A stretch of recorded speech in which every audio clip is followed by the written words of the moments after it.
Muy bien. ¿Me pueden confirmar, por favor, si pueden ver la presentación? Sí, Miriam, se Sí, la visualiza. vemos. Ya, perfecto.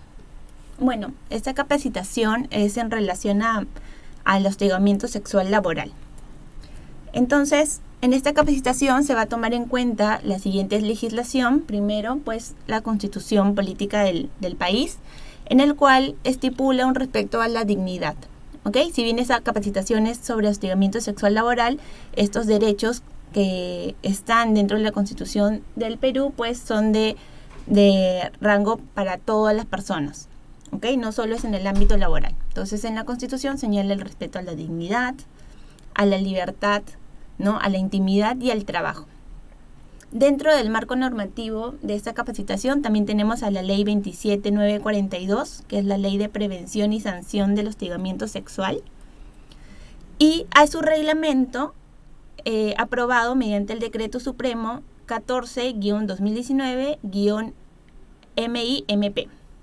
Asimismo, vamos a tomar en cuenta el servicio de orientación y acompañamiento para los casos de hostigamiento sexual en el trabajo, ¿no? Creado por el Ministerio de Trabajo mediante su Decreto Supremo 14-2019-TR, así como la guía práctica para la prevención y sanción del hostigamiento sexual en el lugar de trabajo, que se aprobó mediante la Resolución Ministerial 223-2019-TR, y finalmente el Protocolo de Fiscalización en materia de hostigamiento sexual, aprobado mediante la Resolución de Superintendencia 319-2019-SUNAFIL. Muy bien. ¿Cómo se va a dividir esta capacitación? Bueno, primero vamos a entender además el concepto de hostigamiento sexual en el trabajo. Después vamos a proceder a ver el tema del procedimiento de investigación y sanción, ¿no? Que involucra desde la recepción de la denuncia, la investigación y la sanción. Después vamos a ver los métodos de investigación y cómo se debe realizar el adecuado tratamiento de la víctima, ¿ok? Y finalmente vamos a ir por la revisión y la valorización de los medios de prueba en los casos de hostigamiento sexual, ¿no? Vamos a explicar un poco sobre la aplicación de los enfoques que se debe dar de manera transversal y la situación de vulnerabilidad. Muy bien, entonces comencemos por entender exactamente qué es el hostigamiento sexual en el trabajo. Entonces, ¿qué implica esta definición? El hostigamiento o acoso sexual es una forma de violencia. ¿Por qué es una forma de violencia? Porque se pone a una persona en una situación de ser víctima de un hostigamiento sexual, ¿no? Se afecta su integridad personal, ¿ok? En el espacio laboral este hostigamiento sexual pues tiene consecuencias psicológicas. Y estas consecuencias psicológicas pues afecta tanto sus relaciones laborales así como su desempeño, ¿ok? Además, el hostigamiento sexual se considera una violencia de género porque se fundamenta principalmente en estereotipos que marcan o limitan ya sea los comportamientos de los hombres así como de las mujeres. Y algo muy importante que hay que tomar en cuenta al referirnos de hostigamiento sexual es el tema del consentimiento. Y el consentimiento se define si una persona manifiesta su aceptación ante un comentario, ante una conducta o un chiste. Si se está manifestando su aceptación ante ello, quiere decir que está dando su consentimiento. Sin embargo, cuando no lo haga, no tampoco necesita decir no lo acepto. No necesita ser explícita. Puede darse mediante, por ejemplo, retirar la mirada, alejarse corporalmente o quedarse en silencio ante comentarios que puedan calificarse como hostigamiento sexual, ¿ok? Y esto se va a denotar porque la persona se va a sentir incómoda con lo que está pasando, ¿ok? Y ante ello no se está otorgando el consentimiento. Entonces, cuando hablamos de hostigamiento sexual hay que tomar en cuenta el tema del consentimiento. ¿Qué pasa si tengo dudas? ¿Cómo saber cuándo es consentimiento o no? ¿Cómo saber si mi comentario está siendo bien recibido o no? Ante dudas, es mejor que no procedas con esa conducta. Es mejor que le preguntes directamente si se siente cómoda o no esa persona con esas, de repente, comentarios, conductas o chistes que tú puedes estar realizando, ¿ok? El consentimiento, además, no es permanente. Puede ser que en un primer momento te dé el consentimiento a esa persona de repente por ese comentario, ese chiste, pero en cualquier momento lo puede retirar, ¿ok? Y eso se debe respetar. El consentimiento, por lo tanto, no es permanente. Y hay que esforzarse por respetar el consentimiento, o que no te quieran dar el consentimiento también. Hay que respetar a las personas, es su cuerpo, su intimidad, y por lo tanto, si esa persona decide no brindar el consentimiento, hay que aceptarlo.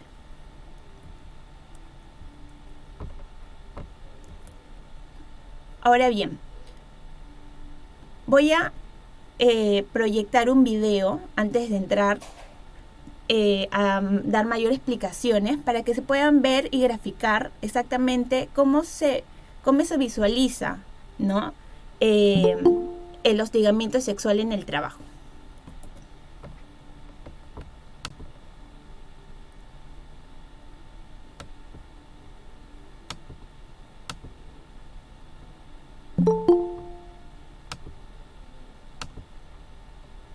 Voy a presentar entonces el video para que podamos ver de manera puntual cómo se configura el hostigamiento de manera práctica. Por favor, me confirman si escuchan. Sí, se ve y se escucha. Perfecto. Mira, José, mira.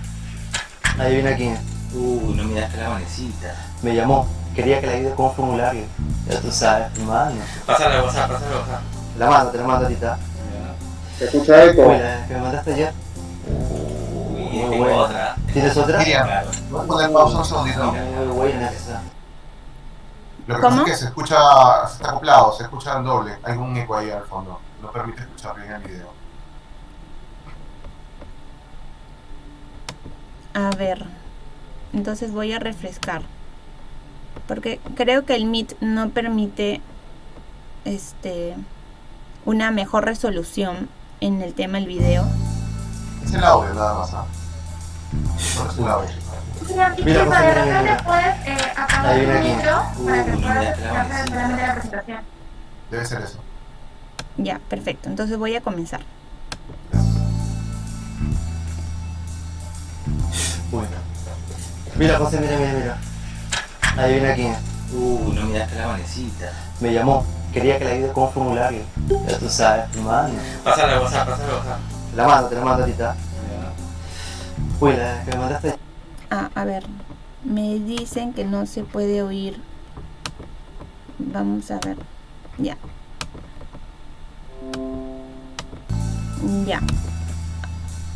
Ahora sí. Bueno. Mira, José, mira. Adivina quién es. No miraste la manecita. Me llamó. Quería que le ayude con un formulario. Ya tú sabes, hermano. Pásale a WhatsApp. Te la mando ahorita. Uy, la que me mandaste ayer. Uy, muy tengo buena. otra. ¿Tienes otra? Claro. Muy buena esa. Ya se pasaron de irrespetuosos. Eso también es hostigamiento sexual. Tranquilo, compadrito. Mientras ellos no se den cuenta, me aproche. Esto sí es hostigamiento sexual. Tomar y compartir fotos tomadas sin consentimiento con connotación sexual es una grave violación a los derechos de las personas. Denúncialo. Erradiquemos estas conductas negativas. Cero tolerancia al acoso sexual laboral. Por un ambiente laboral seguro, digno y libre de violencia.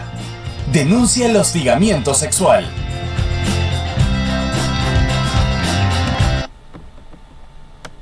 Muy bien, entonces de manera interactiva, ¿no? Hemos podido ver cómo es que pues se ve el hostigamiento sexual laboral. Muy bien. Entonces, recapitulando, ¿qué es el hostigamiento sexual en el trabajo? Es una forma de violencia que se configura a través de una conducta sexual o sexista. ¿Ok? Esta definición de esta conducta, ya sea sexual o sexista, se va a ver en las diapositivas siguientes. ¿Ok? Entonces, esta forma de violencia que se configura a través de una conducta sexual o sexista es una conducta no deseada por la persona que la recibe. ¿ok? Como les mencionaba, no necesita ser reiterada. No necesita que esta conducta se dé varias veces para que se configure como hostigamiento sexual. A la primera conducta sexual o sexista ya estamos hablando de hostigamiento sexual. La reiterancia, ¿qué va a ocasionar? La reiterancia solo va a servir para ser un elemento indiciario de esta conducta, ¿ok?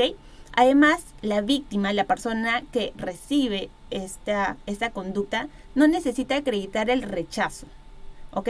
Porque, como mencionamos, esta conducta es no deseada, no bienvenida, no solicitada y no consentida. Por eso el consentimiento es una parte fundamental para saber si nos encontramos dentro del hostigamiento sexual en el trabajo. Puede ocurrir dentro o fuera de la jornada formativa o del trabajo. Puede ocurrir además dentro o fuera del lugar o ambientes formativos o dentro y fuera del lugar del trabajo. ¿Ok? Hay que tomar en cuenta la persona que recibe la conducta y quién además la ejerce. ¿Y cuál es el impacto que tiene en las personas el hostigamiento sexual? Pues esta conducta va a crear, ¿no?, en el centro laboral un ambiente hostil, intimidatorio o humillante, que va a verse reflejado en la persona al afectar su actividad, al afectar su desempeño, su situación laboral o incluso formativa. ¿Ok? Puede que al evaluar estos casos no necesariamente se requiera que pase estas consecuencias y aún así nos vamos a encontrar frente a un hostigamiento sexual. Y hay que evaluar el impacto a través de parámetros de razonabilidad. Y esa parte es fundamental cuando se hace pues la recolección de data para la investigación una vez que se ha efectuado alguna denuncia de hostigamiento sexual. Muy bien, y entonces, ¿qué es una conducta sexual y sexista? Una conducta sexual es aquellos comportamientos o actos físicos, verbales, gestuales u otros de connotación sexual. Por ejemplo, ¿cuáles son? Una conducta sexual son aquellos comentarios e insinuaciones, piropos, por ejemplo.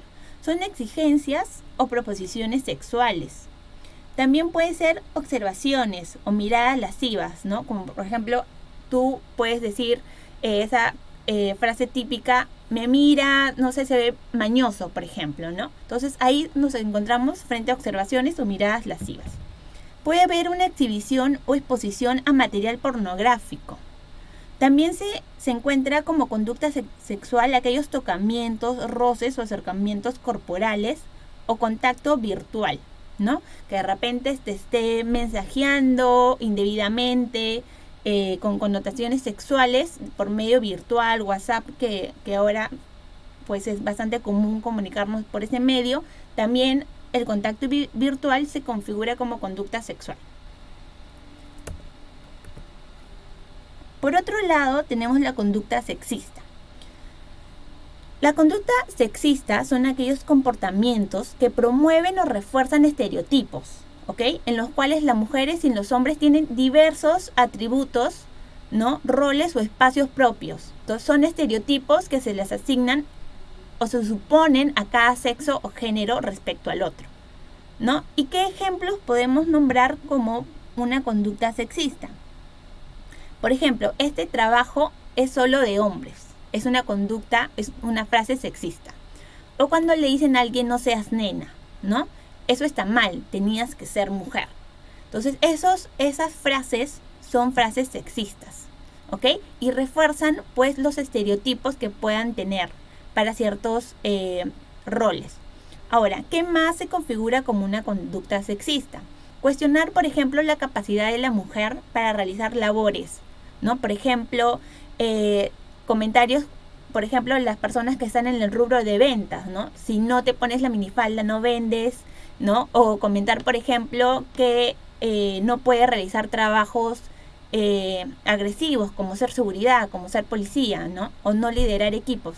Eso se configura también como conductas sexistas, ¿ok?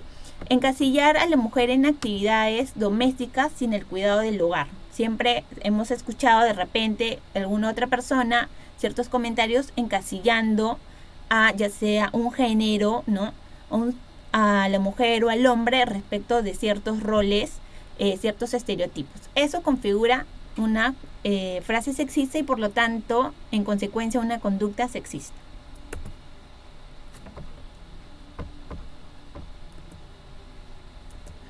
Ahora bien, habíamos mencionado en una diapositiva anterior que el hostigamiento sexual se puede dar dentro o fuera del lugar de trabajo, ¿ok? Entonces hay que especificar muy bien de qué se trata esto para hacer una evaluación conjunta cuando toque de repente ver, ¿no? Investigar respecto de alguna denuncia de hostigamiento sexual. Entonces, el reglamento señala textualmente lo siguiente: el hostigamiento sexual se configura independientemente de si el acto de hostigamiento sexual se produce durante o fuera de la jornada, ya sea educativa, formativa, de trabajo o similar, o si este ocurre o no en el lugar o ambientes educativos, formativos, de trabajo o similares. Entonces, si nosotros al realizar la evaluación de este artículo hacemos una lectura aislada, nos puede llevar a conclusiones irracionales, ¿no? Nos puede llevar de repente a conclusiones inexactas. Por ello, es importante realizar una interpretación conjunta con las normas que ha dictado la OIT, ¿no? El Organismo Internacional de Trabajo. ¿Y qué es lo que dice? Pues bien, en el convenio 190, que es el convenio sobre la eliminación de la violencia y el acoso en el mundo del trabajo, se señala que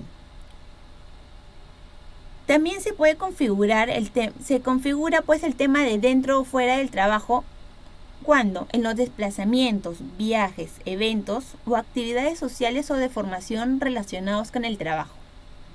También incluye en el marco de las comunicaciones que se estén realizando con el trabajo, incluidas las realizadas por medio de tecnologías de información y de la comunicación. Por ejemplo, WhatsApp, ¿no? Celular, mensaje de texto, ¿no? Todo lo que tenga que ver de repente, pues, medios de comunicación rápido, Instagram u otros, incluye también dentro de, pues, lo que es, si bien estamos fuera del lugar de trabajo, también se encuentran incluidos para calificarlos. También incluye el alojamiento proporcionado por el empleador. De repente uno se encuentra en un viaje, se aloja, ¿no? Por motivo laboral, de repente en un otro recinto en provincia y se da una conducta sexual o sexista. No por estar fuera del ambiente, pues del centro de trabajo, no significa esto que no se esté configurando un hostigamiento sexual laboral, ¿no? También se incluyen en el mismo los trayectos entre el domicilio y el lugar de trabajo, ¿no? Siempre tomando en cuenta la razonabilidad en la evaluación de los casos. Ahora bien, ¿qué es acoso y qué es hostigamiento? ¿No? Si bien coloquialmente los términos acoso sexual y hostigamiento sexual pueden usarse como sinónimos, a nivel legal existen algunas diferencias. ¿Ok? Y en esta capacitación vamos a resumirlas de la siguiente manera. El hostigamiento sexual se caracteriza por darse en espacios institucionales, como un centro de trabajo o educativo, y está regulado además por la Ley 27942 y su reglamento. La forma de sancionarlo, dado que está amparado en espacios de trabajo e institucionales, la forma de sancionarlo suelen ser amonestaciones, también pueden ser suspensiones, despidos o destituciones.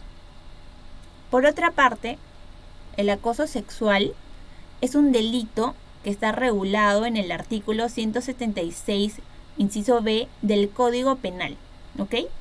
Y el acoso sexual se puede dar no solamente en espacios institucionales, sino también en otros ámbitos, por ejemplo, en la calle. Entonces, cuando, por ejemplo, escuchamos en la noticia de que ha habido de repente una mujer que ha sido agredida en la vía pública, ¿no? Eso, estamos frente a un acoso sexual, ¿ok? Porque se está dando en otros ámbitos conforme lo señala el Código Penal. Ahora bien, si alguien comete, ¿no?, un acoso sexual, hay una sanción. Y la sanción va de 3 a 5 años de cárcel. Claro está que ahí confluyen diversas circunstancias agravantes, ¿no? Cuando se dan circunstancias agravantes, pues la pena puede aumentar y se puede ser de 4 a 8 años.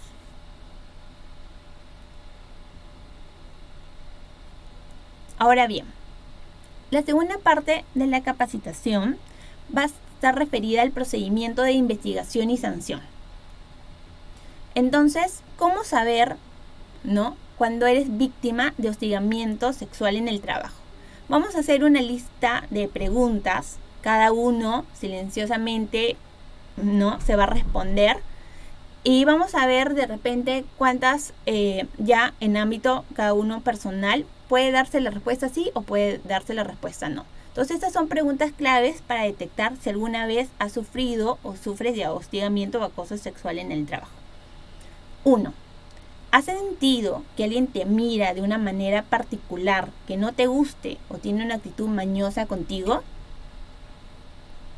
Segundo, ¿te han hecho alguna broma de contenido sexual que te haya incomodado?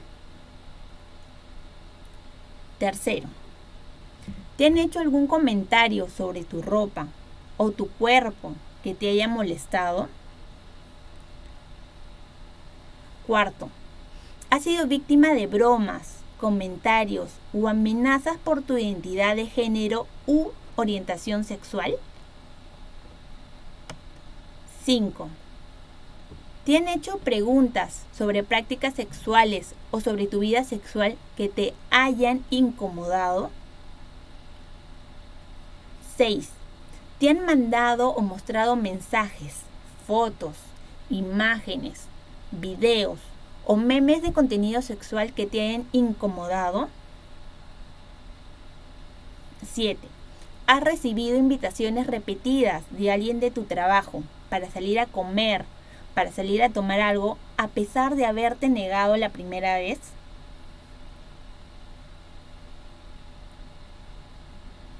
8. ¿Has recibido invitaciones que te sugieren un encuentro sexual de alguna persona en tu centro laboral que te hayan incomodado? 9. ¿Te han tocado de una manera que no te guste o se te han acercado demasiado, generando esto una situación desagradable para ti? 10. ¿Has recibido de una misma persona comentarios o propuestas sexuales no deseadas? Y finalmente 10. ¿Alguien te ha propuesto tener relaciones o algún tipo de conducto sexual a cambio de algún beneficio en tu trabajo? Pues bien, si alguna de tus respuestas es afirmativa, ¿no?, puede que estés siendo o hayas sido víctima de hostigamiento sexual laboral. ¿Ok? Entonces estas preguntas claves son las que se hacen las personas justamente para saber, ¿no?, interiorizar si han sido o no víctimas de hostigamiento sexual.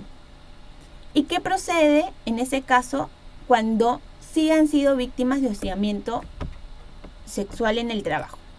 Pues bien, lo primero es la recepción de la denuncia. Y hay ciertas características que se debe tomar en cuenta para la misma. Primero, hay un contenido mínimo que debe realizar la persona denunciante. El contenido mínimo de la denuncia es que hay que identificar al hostigador o hostigadora. Tenemos que también identificar a la víctima. La víctima se debe identificar y debe realizar una narración de los hechos, ¿no? Una narración de qué es lo que ha llevado a esta persona a realizar la denuncia y a indicar que sufre hostigamiento sexual laboral. No necesariamente se exigen medios probatorios. Eso forma parte de la evaluación e investigación que va a seguir una vez recepcionada la denuncia. Esta denuncia puede ser verbal o escrita. ¿Y quiénes deben presentar la denuncia? La denuncia de parte, ¿no?, la puede presentar la víctima o de repente un tercero. Este tercero puede ser de repente alguien que vio, ¿no?, alguien que pudo constatar que otra persona está siendo víctima de hostigamiento sexual laboral. Puede ser anónima también si así lo desean. ¿Ok? Eso será solamente parte pertinente de la investigación, saber los datos de las partes involucradas. Adicionalmente, también puede ser un tercero que no necesariamente es un testigo, pero que ha tomado conocimiento de un hecho y desea que se realice la investigación respectiva. Ahora bien, ¿quiénes están obligados a presentarlas, ¿no? Obligados de oficio. Primero, aquel personal de dirección, el empleador, que ha tomado conocimiento de que puede haber un caso de hostigamiento sexual en su centro de trabajo. Y el plazo para presentarlo es de un día hábil desde que se conocen los hechos. Ahora bien, también la norma señala que en caso el presunto hostigador es, por ejemplo, el gerente de recursos humanos, la denuncia se presenta al gerente general. Muy bien, una vez recepcionada la denuncia, se inicia con el procedimiento respectivo. ¿Y qué pasos y acciones hay en este inicio del procedimiento? El primero, hay que trasladar la denuncia. Se traslada la denuncia al comité de intervención, ¿no? Y segundo, se traslada la denuncia al presunto hostigador.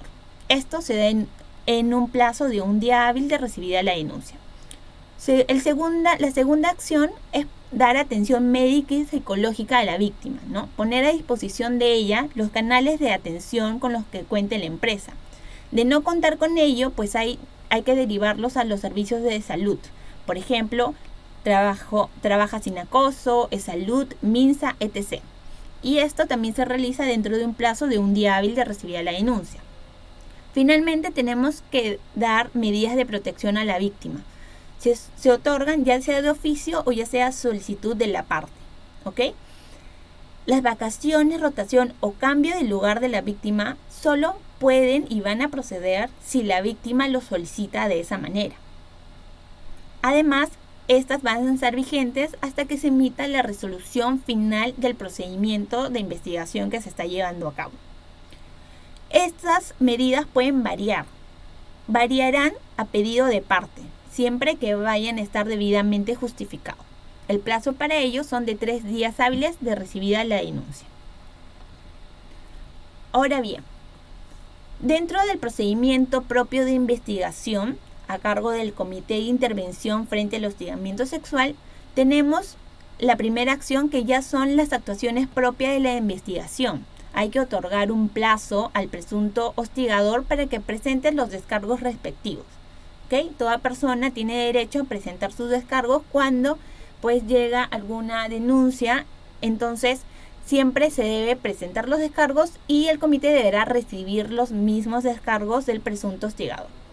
¿Ok? El comité además va a recopilar medios probatorios.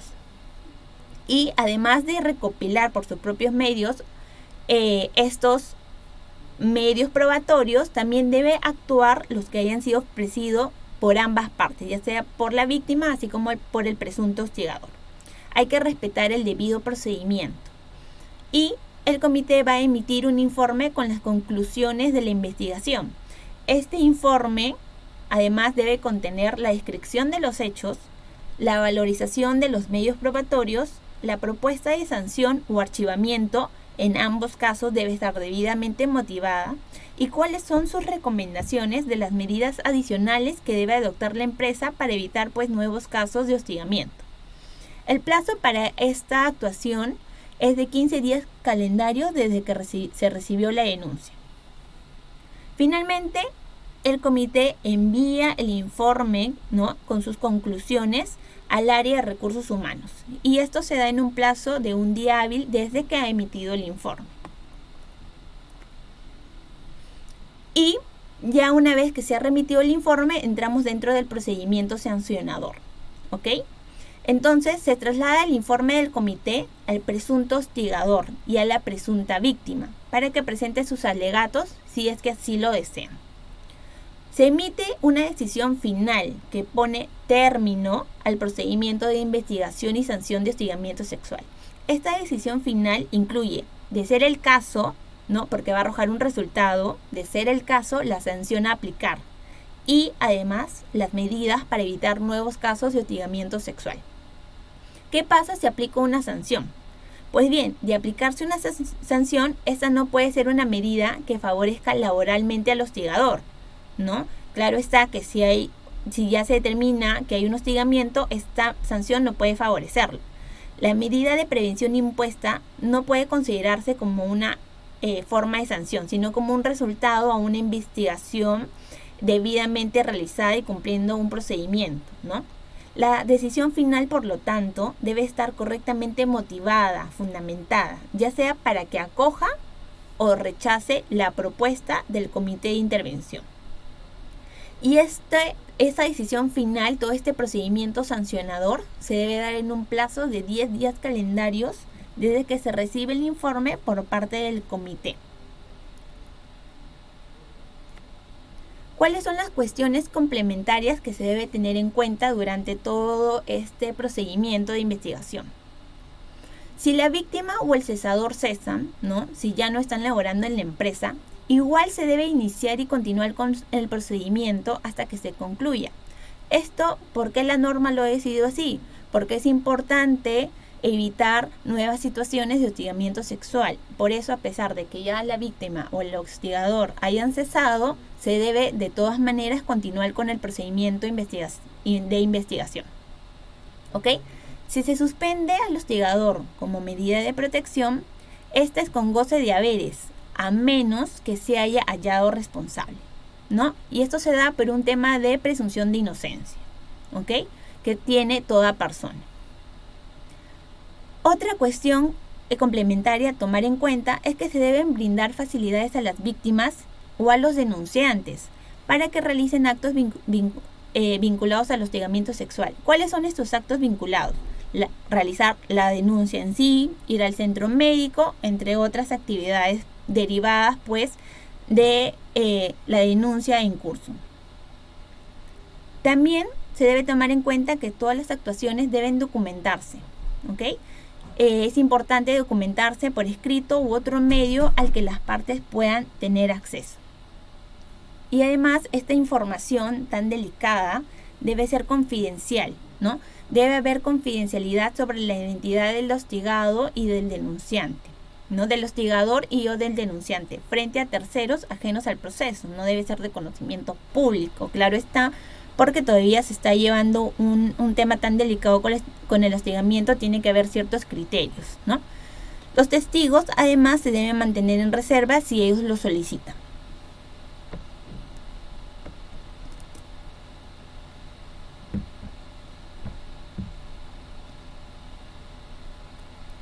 Ahora bien, pasando al tercer tema de esta charla sobre hostigamiento sexual laboral, vamos a entrar al tema de investigación y el tratamiento adecuado que deben tener las víctimas que presentan la denuncia, ¿no? Entonces acá lo que se debe hacer es, hay una prohibición de revictimización, ¿ok? Esto es una de las manifestaciones que se trata sobre el enfoque centrado en la víctima. Hay que tomar en cuenta que hay una persona que se siente vulnerada, ¿no? Respecto porque ha recibido conductas de índole sexual o sexista. Entonces, se debe realizar un enfoque centrado en la víctima, ¿ok? Las actuaciones de los medios probatorios no puede ni debe revictimizarla, ¿no?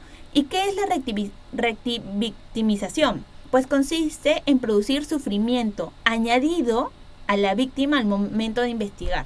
Entonces, ese sufrimiento añadido al que la propia víctima ya siente, no se le debe pues producir aún más. Entonces, por eso hay una prohibición de revictimización, ¿ok? Los que intervienen en el procedimiento deben evitar cualquier acto que directa o indirectamente disuada a la víctima de presentar una denuncia y o de continuar con el procedimiento, ¿ok? Y que, por ejemplo, son aquellas conductas mediante las cuales que debemos evitar porque están revictimizando, ¿no? ¿Qué conductas son? Por ejemplo, ¿qué debemos evitar? Cuestionar sus actos, cuestionar sus declaraciones o su vida personal, ¿no? Eso debemos evitar.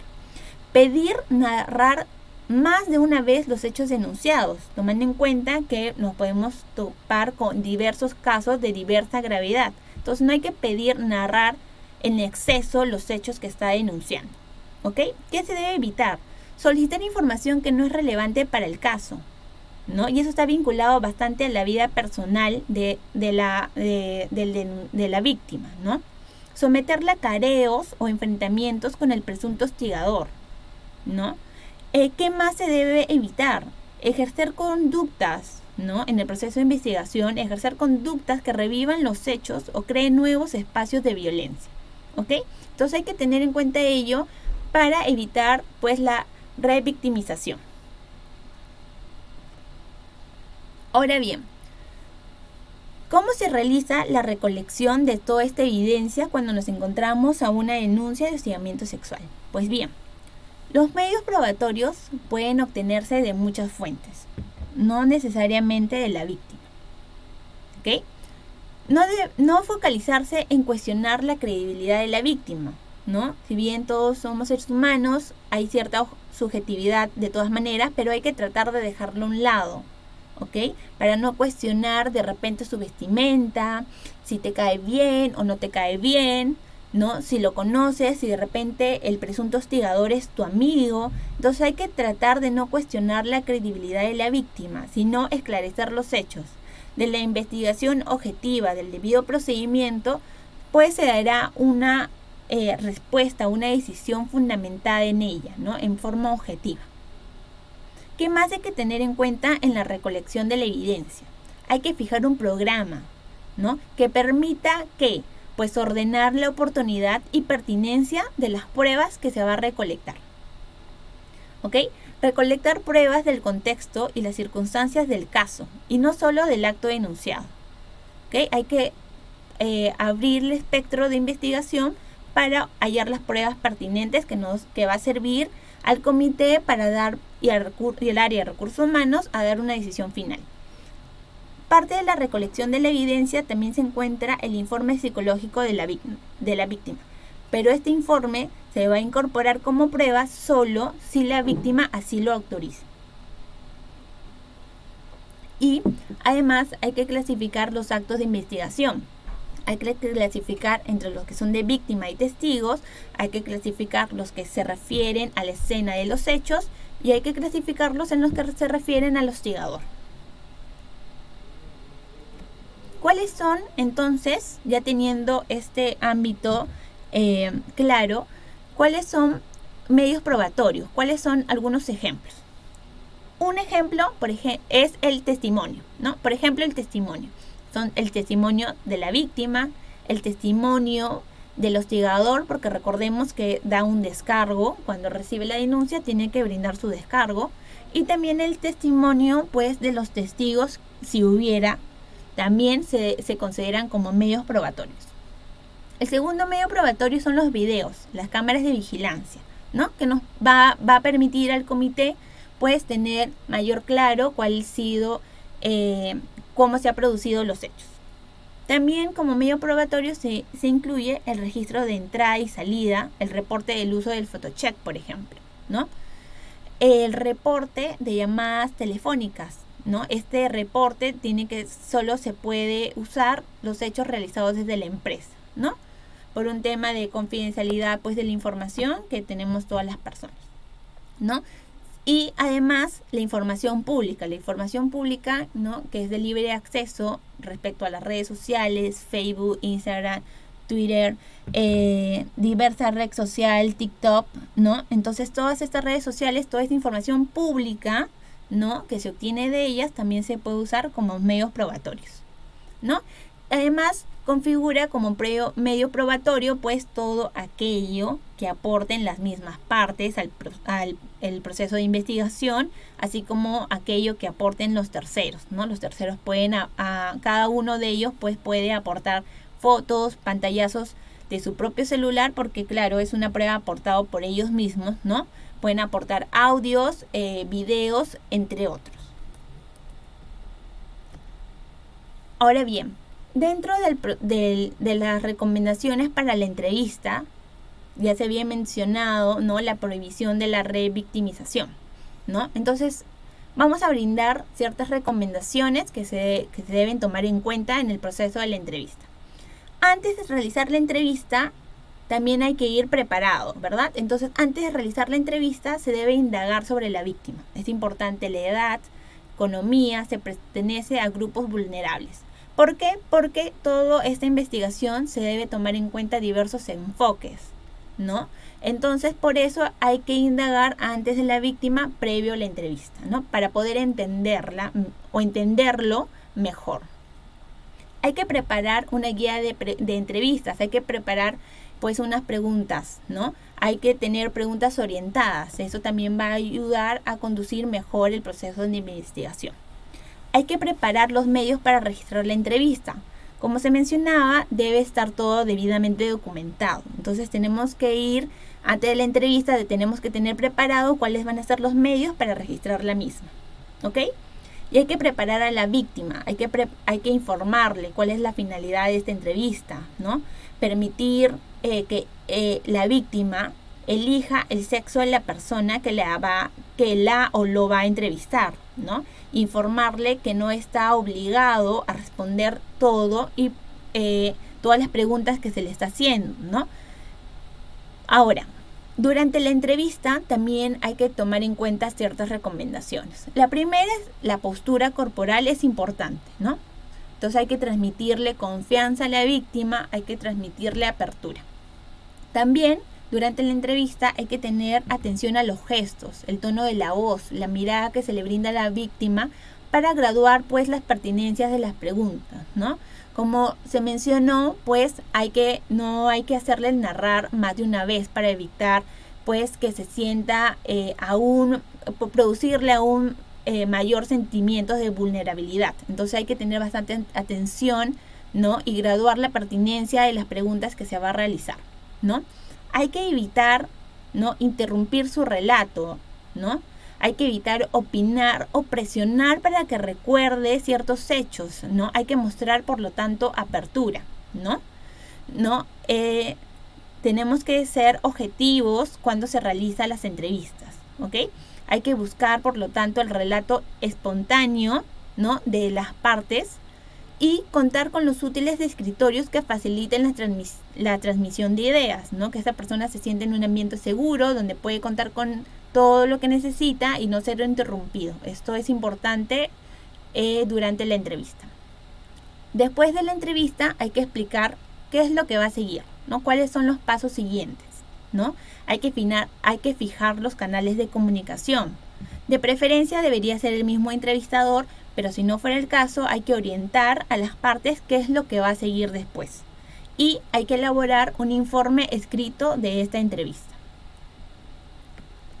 Ahora bien, entrando a la parte final de esta capacitación, tenemos la revisión y la valorización de los medios probatorios.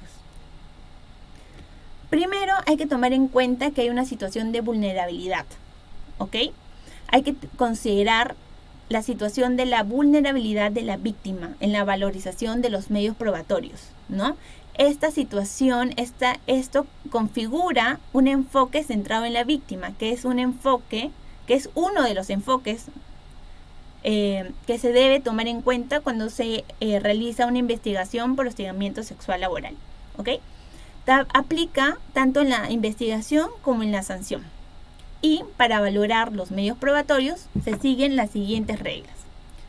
Primero, la retractación de la víctima se evalúa en función del contexto de coerción del entorno del que proviene esta víctima y el hostigador, ¿ok? Hay que evaluar pues el contexto de coerción. Segundo, hay que evitar la aplicación de criterios basados en estereotipos que vayan a discriminar. Hay que ser objetivos. Tercero, posibilidad de que la sola declaración de la víctima pueda desvirtuar la presunción de inocencia. Hay que tomar en cuenta que en toda investigación va a haber una parte denunciante y una parte denunciada que va a tener su derecho pues a presentar sus descargos y va a mantener pues el principio de inocencia, ¿no? Entonces hay que evitar pues que la sola declaración de la víctima pueda desvirtuar esa presunción de inocencia que tiene el presunto hostigador. 4. Deben valorarse todos los medios probatorios que puedan acreditar los hechos. Todos se deben valorar. 5. Para valorar se observan las reglas de la lógica, la ciencia y las máximas de la experiencia. 6. Hay acuerdos plenarios aprobados por la Corte Suprema del país que nos puede servir para tener nosotros pues una guía a la hora en que el comité pues revise, valore y emita su informe. Ahora bien, como ya les había comentado, hay diversos enfoques que se deben tener en cuenta cuando se da la investigación. Primero es el enfoque de género, ¿ok? Este enfoque de género nos va a permitir pues analizar, ¿no? Observar de manera crítica la desigualdad que pueden tener los géneros, ¿ok? También hay un enfoque de interculturalidad, que esta herramienta nos va a permitir incorporar las diversas visiones culturales de los diversos grupos étnicos que tenemos en el país, ¿no? El tercero es el enfoque de derechos humanos, ¿no? Que es el respeto de los derechos humanos que tenemos todas las personas, ¿no? No solo es en el ámbito laboral, si es conforme la Carta Magna aplica a todas las personas. El enfoque de interseccionalidad, que es una herramienta de análisis que integra diversos factores, ¿no? Integra el factor étnico, la clase, la identidad sexual. También tenemos el enfoque intergeneracional, ¿no? Que como su mismo nombre lo dice, pues es esta relación entre las personas de diversas generaciones. También algo bastante mencionado en esta charla es el enfoque centrado en la víctima, ¿no? Que es la herramienta que va a permitir asignar prioridad a los derechos y necesidades de la víctima. Y un enfoque de discapacidad. ¿Por qué? Porque es una herramienta que ayuda a fomentar los derechos de las personas con discapacidad. Ahora, esta aplicación de enfoques se debe dar al momento de fundamentar el informe de investigación. Se debe dar al momento de determinar la gravedad de la conducta, al momento de valorar los medios probatorios y al momento de adoptar pues las medidas de protección de acuerdo a la situación particular de cada una de las presuntas víctimas. Ahora bien, antes de concluir con esta charla, ¿no? De manera pues bastante sucinta, vamos a leer algunos mitos, ¿no? Que se tiene respecto del hostigamiento sexual laboral, ¿no? Un mito es que el hostigamiento sexual laboral, el hostigamiento sexual solo ocurre en algunos tipos de trabajo. Eso es un mito. La verdad es que el hostigamiento sexual es un problema muy común en todos los lugares de trabajo, pero suele ser callado y minimizado porque no se ve como violencia. Y esto parte pues de estos estereotipos, ¿no? Que hay que ir rompiendo, hay que ir dejando atrás, ¿no? Otro mito es, por ejemplo, que es un malentendido, ¿no? Que de repente no era la intención, ¿no? Molestar a la otra persona, que la otra persona es una persona muy sensible, ¿no? Ese es un mito. La verdad es que cualquier conducta de índole sexual que afecte a la víctima puede ser considerada como hostigamiento. Por eso es importante prestar atención a la forma como nos vinculamos, cómo comunicamos, ¿no? Cómo nos dirigimos con todas las personas en el trabajo. Otro mito es el decir tú tienes la culpa, tus gestos o de repente tu forma de vestir lo o la provocaron, ¿no? La verdad es que no existe ningún motivo que permita o valide hostigar sexualmente a nadie. Las víctimas, recordemos, nunca son culpables de las agresiones que sufren, ¿ok? Otro mito es que solo algunas mujeres son hostigadas sexualmente, ¿no? Se cree que de repente los hombres no pueden ser hostigados. La verdad es que cualquier persona, sea hombre o sea mujer, puede ser víctima de hostigamiento sexual laboral, independientemente de su edad, de su sexo, de su identidad, de su orientación sexual, de su nacionalidad o de su aspecto físico. Otro mito, eso se repite. Otro mito es una mirada, un comentario, un mensaje, no es hostigamiento sexual. Tienen que haber acciones, ¿no? Tienen que concretizarse para denunciar. Esto es un mito. La verdad es que toda conducta de naturaleza sexual que no es bienvenida es acoso sexual. Recordemos la importancia del consentimiento, ¿ok? Otro mito es que los hombres son así por naturaleza, hay que comprenderlos. La verdad, creer que los hombres tienen un instinto sexual particular es un estereotipo y no puede justificar conductas agresivas. Entonces, nuestras recomendaciones finales son repensar las relaciones laborales, ¿no? Repensar tus relaciones laborales y actuar con empatía para que exista una convivencia respetuosa y cómoda en el trabajo. Recuerda que la comunicación es primordial para prevenir casos de hostigamiento sexual laboral. Mientras más comunicamos, más protegemos a potenciales víctimas. Entonces, todos podemos ser parte del cambio.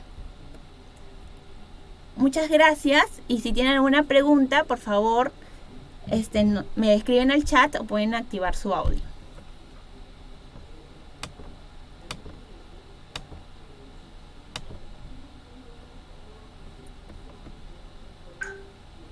Muchas gracias, Miriam. Súper buena la capa. De mi parte, ninguna duda, pero quería aprovechar para felicitarte. Súper bueno, gracias.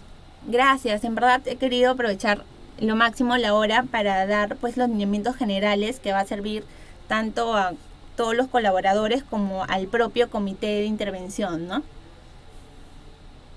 Buenísimo. Ceci, igual como siempre, el video se está grabando y lo compartimos, lo alojamos en YouTube para que toda la gente lo pueda ver en cualquier momento, ¿sí? Perfecto. Listo, muy bien. Entonces, muchas gracias a todos. Entonces, nos veremos de repente en otra capacitación más adelante. Chao, gracias. Gracias, Miriam. Gracias. Chao. Excelente exposición.